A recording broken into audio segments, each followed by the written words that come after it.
YouTube, what poppin', man? It's your boy One Day, but on this channel we'll be going by DayReacts. This channel is gonna be like my reaction channel. We're gonna react to NBA games, NBA news.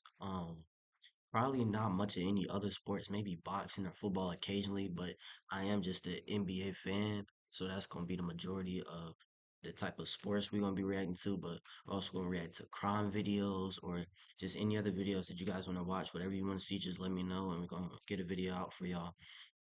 But for this video today, we're just gonna be well, not reacting. Well, we're just gonna be making our own NBA awards list. So y'all know that season just ended. It finishing up the last playing games, but the playoffs finna start. So every year they have the NBA awards where they announce Rookie of the Year, MVP, and all that stuff like that. So before the NBA announces their reward awards, we're gonna make our own. So with that being said, let's get straight into the video, man. Make sure y'all like and subscribe, turn on post notifications, and let's get straight into it.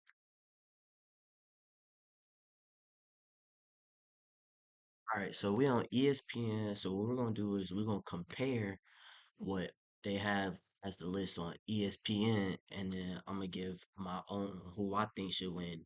They may be on the list already. They may be number one, or they may not be on there at all. But we're gonna see. So starting off, we got six man of the year.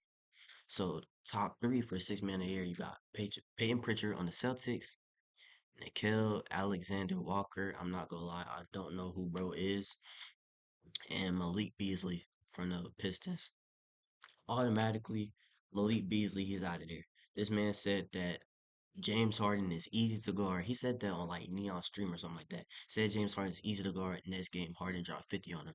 Automatically on that alone, you're out of there, buddy. Nickel Alexander Walker, I'm not gonna lie, I don't even know who bro is. He's probably a casual. Um, Peyton Pritchard, I'm not gonna lie, like not even saying that because he's the last out of the three. I do think he's a solid pick for six man of the year. But like with the Celtics, you gotta think about it. Like they're really deep. They can go like they have like seven players that could all be starters. Peyton Pritchard could start. Al Horford could start. Derek White, Porzingis, Jalen Brown, Tatum, Drew Holiday. It's probably like one more person too. Like they're deep. It's about seven players that could start. Um, I think the main starting lineup that they run is though like Tatum, Brown, Holiday, Porzingis, and White.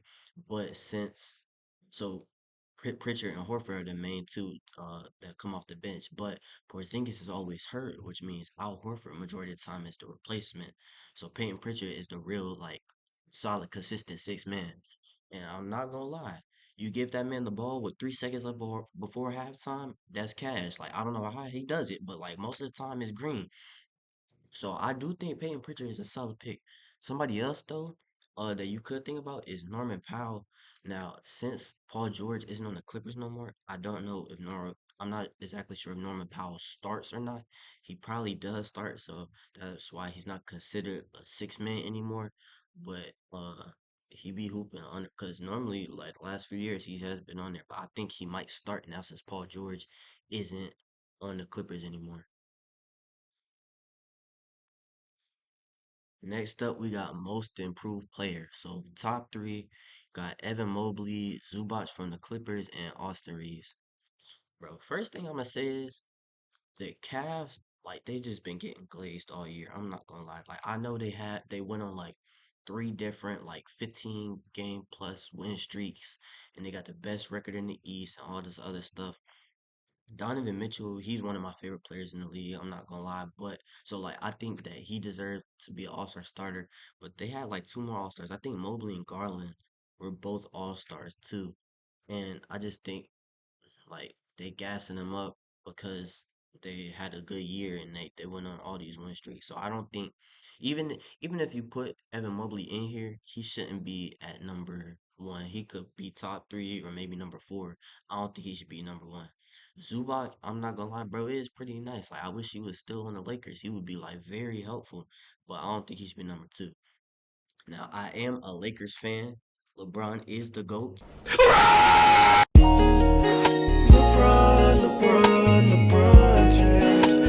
If you disagree, you're wrong, plain and simple. But so I'm not saying this out of well, maybe a little bias, but I do believe Austin Reeves should be the most improved player, because like you got to think about a few things. Anthony Davis. Obviously, we have Luca now, but for the first half of the season, Anthony Davis was on the team. But he's super injury prone. AD stands for ambulance driver, always down. Anything else you want to come up with, he's always getting hurt. And obviously, LeBron, he don't play like it, but he is 40 years old. So some nights he's not going to really try because he's trying to preserve his body to get through the entire year, and obviously the playoffs is the most important. So on plenty of given nights, Austin Reeves was the best player, and even now with Luca, especially when Luca was first starting the first few games when he was inconsistent, didn't play as well, and Braun taking some nights on like being more chill. Austin Reeves is also the best player, so I do think. He's averaging like 21 points per game. He's the best third option in the league. I know I just said how deep the Celtics are, but okay, actually, I lied. I do gotta take that back. I think he's the second best third option in the league. I think Drew Holiday is the best third option in the league because Drew Holiday, he's actually really good and very underrated. Austin Reeves is the second best third option in the league. I don't want to hear nothing about Desmond Bain or Evan Mobley because Evan Mobley's a third option. Garland's the second best on the Cavs or anybody else. All the Thunder Glazers. Austin Reeves is the second best third option in the league, and I do think that he should be most improved player this year.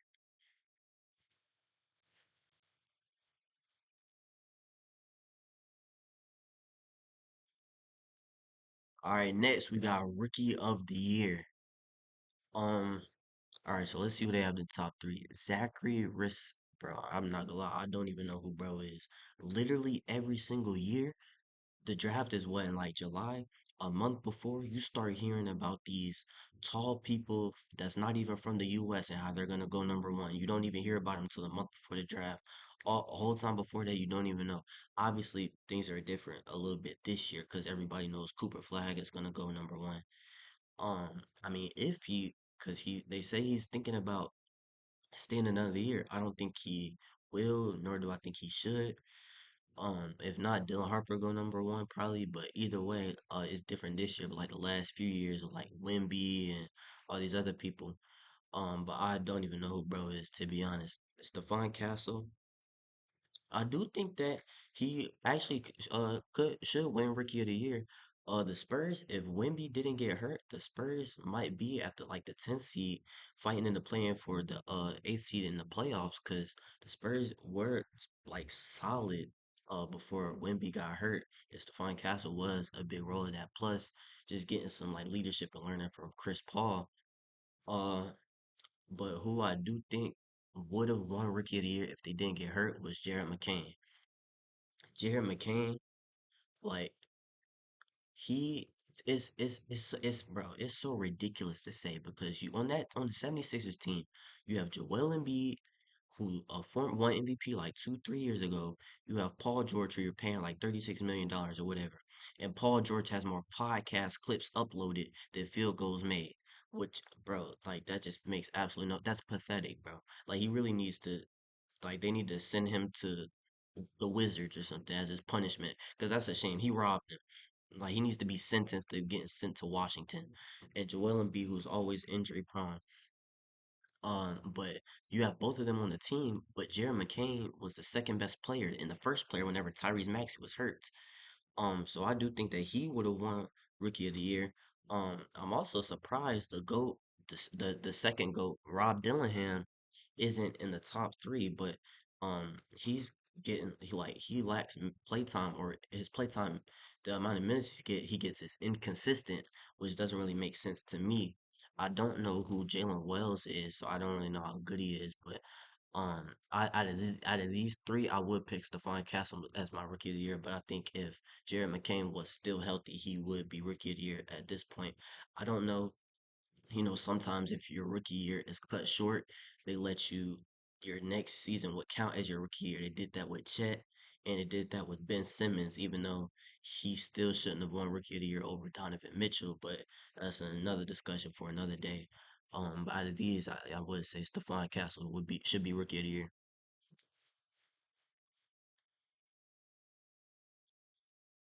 Next up, we got Coach of the Year, bro. This is what I'm talking about. Bro, the Cavaliers glaze, bro. Who is Kenny Atkinson? Like, bro, they've been glazing the Cavs all year in every single category. All-star, coach of the year, most improved player. Probably gonna see them like two more times. Like, bro, I just don't understand it. But like the Cavs, it wasn't even like they were a bad team. They were like a fourth or fifth seed last year, and they were still solid. They just like wouldn't get far in the playoffs. The Pistons and Rockets, I do understand how their coaches are um coach of the year contenders, especially Ime Udoka, because people forget before he got in trouble and stuff, he did take that Celtics team to the finals. Now they did lose to the Warriors in 2022, but that wasn't on his coaching. That was Jason Tatum's inconsistency and Jalen Brown's poor performance. It wasn't because of him. He was a great coach and got them there. And then he went to the Rockets, who were terrible last year, and completely turned them around. Now they're a second seed in the Western Conference. They're still going to go out first round to the Warriors, but again, that won't be his fault. It's just their youth and lack of experience compared to the Warriors. They're just not going to be able to win. JB Bickerstaff, I can also see why he's in there. The Pistons were absolutely horrible. I think they might have the largest win streak in NBA history, like last year or the year before, which is just insane. And he comes, mind you, he was the Cavs head coach before, and the Cavs were good. So I can actually understand, but I don't understand Kenny Atkinson at number one, who should be on this list. I don't know why he isn't. Is JJ Redick, and I'm not saying this because I'm a Lakers fan, bro. He just again, you gotta think about it. Anthony Davis is a top defender in the league. He's a top defender in the league, and you trade one of the best defenders in the league, and obviously your best defender on the team. You trade him for Luka Doncic, which obviously makes you better offensively, but it makes you worse defensively. And he still motivates them to play good defense. He gets Luka. Even Luka is sitting down and playing defense. Did you see when they played the Nuggets? They beat the Nuggets they played the Nuggets three times since JJ Redick's been a coach, and they beat them twice. And the only reason why they lost the third time was because LeBron and Luka didn't play. And I don't even know if Reeves played. He might have played. And they still almost won with a bunch of bench warmers. And it's all because of JJ Redick. And then when you look back last year, they had Darvin Ham. Darvin Ham is another person. Like he needs like it was actually a crime what he did as a coach in the Lakers. Like he never took his hands out of his pockets. And what kind of coach? I don't. First of all, he doesn't call timeout. So when it's a timeout that they huddle up for a timeout, it wasn't because he called it. It was because the other team called it. So you get in a timeout, and the only thing you can come up with to write on your board is contest without fouling. Bro, you can find a lunch lady or a pee-wee football coach that could coach a basketball team better than he did. It's actually ridiculous how bad of a coach he was. So even JJ Redick is a big part of the turnaround. Obviously, Luca is a help, but it's also because of JJ Redick. So I think he should win. He would be my coach of the year if I had to pick. But at the very least, he should at least be top three.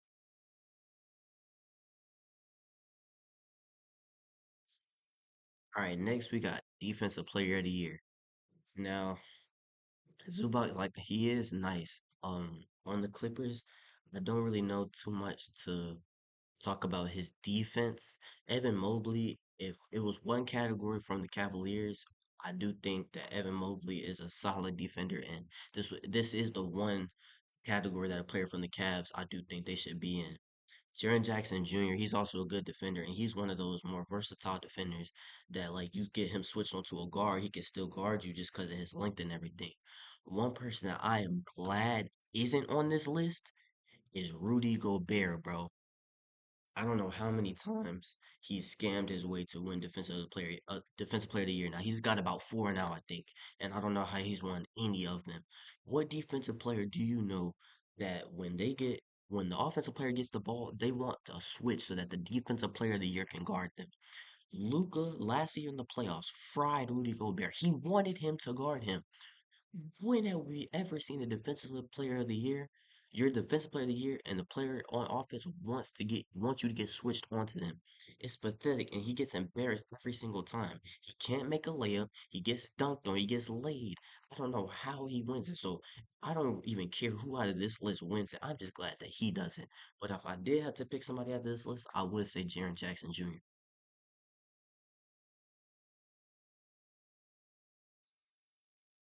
All right, last but not least, MVP. This MVP is always the hardest to decide. First of all, let's go through who they have in the top five. So they have Shane Jokic. We know they're one and two. Then you have Giannis. Giannis the last few years has also been number three.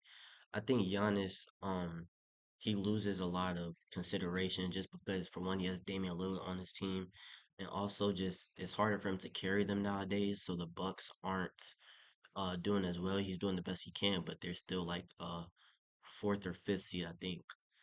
You got Jason Tatum. I think he should be in the top five. But where I disagree is Jalen Brunson. Now, I really don't know who you could really even put at that fifth spot. I just don't think it should be Jalen Brunson and Knicks.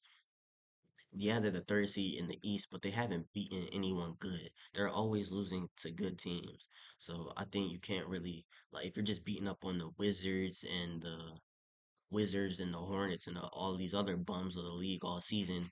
That does you can't really.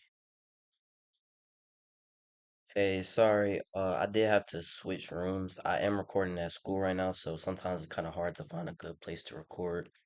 But like I said, the only person on this list that I disagree with that shouldn't be in the top five is Jalen Brunson, just because they haven't really beaten anyone good.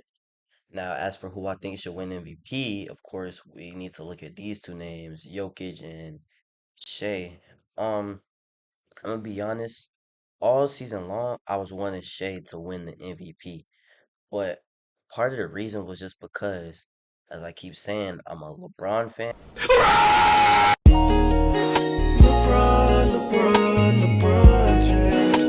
and I'm a Lakers fan. So I didn't want him to win because I don't want to see the Nuggets succeed at all, to be honest. Like, I want them to be the 15th seed and absolute failures just for beating the Lakers in the playoffs the last 2 years. That's for one. And two, LeBron has 4 MVPs. Jokic has 3 MVPs. I don't really want to see Jokic have the same number of MVPs as LeBron. That's just a little personal side of things. So I was already just rooting against Jokic off of that alone and wanting Shea to win MVP. But when you look at like outside of being biased and everything, when you look at things that Jokic is doing, like let's pull up both of their statistics. All right, so we got both of the statistics. Jokic on the top, Shea on the bottom. So Jokic has played 6 less games, but he's also played more minutes. He's only averaging you can round it to about 3 points per game, three less points than Shea per game. But he's averaging essentially a 30-point triple double, about 30, 11, and 10. First of all, that alone is something like not common. You see, obviously, I'm pretty sure that only two people to ever average triple doubles in a season was Oscar Robinson and Russell Westbrook, who did it about 4 times. But it's still just uncommon to see. So he's doing that, and the only real stat that Shea has him in is points. Has more averages more rebounds, more assists, more steals. Somehow Shea has more blocks. I don't really get how that works, but he's shooting better. Jokic is shooting better from the field and from three. Shea obviously is going to get more free throw attempts made and percentage just because he's a foul baiter. And that's another reason why I turned away from Shea and started looking more at Jokic off of when you watch Shea, I might insert a few clips of this. When you watch Shea, you can look at some of the shots he's taking. They're not natural. Like he's not trying to shoot at all. It's not like he's shooting and they're trying to guard him so hard that they foul him. He's intentionally leaning in to specifically draw a foul. Like if you sneeze near Shea, they're gonna call a foul. He can be standing at the free throw line. You can be standing at the 3 pointer. If you sneeze, they're gonna call a foul. He's going to the shoot free throws. You can just watch how he's leaning in. Now, I know people used to say the same thing about James Harden in 2018 when he won MVP, how he used to foul bait, but he didn't used to do it like Shea. Now, some of them were fouls, some of them also were baiting, but at least he'll cook you and shoot a step back three and make a and one and it'd be a foul. With Shea, he's 10 feet away from the basket and he's intentionally leaning in because he wants to draw a foul. He's not even trying to actually score. He wants to get all his points off of free throws. You see, he averages about 9 per game. So that alone just kind of tears me away from him. But at the same time, the voters, like, it's the same thing that happened with LeBron. Like, you win over and over so many times, not even just with MVP, just with champions like the Warriors, or like even when you want to look at the Chiefs, the Patriots, just people that win, they're in the same position year after year after year, over and over and over. They just get tired of voting for the same person. So if I had to pick, I would say Jokic. And then you also just look at some of the performances he had. I know Shea has had a few 50-point games, but Jokic, he had a game this season where he a 30, 20, and 20 triple double. That's insane. And then he also had a 60-point triple double. So some of the performances that he had, and then just some of Shea's tendencies, I personally think Jokic should win MVP. But at the same time, the voters, especially after voting Jokic, he's won 3 of the last 4 years. They might get tired of him for the same person, and that might be part of why he loses.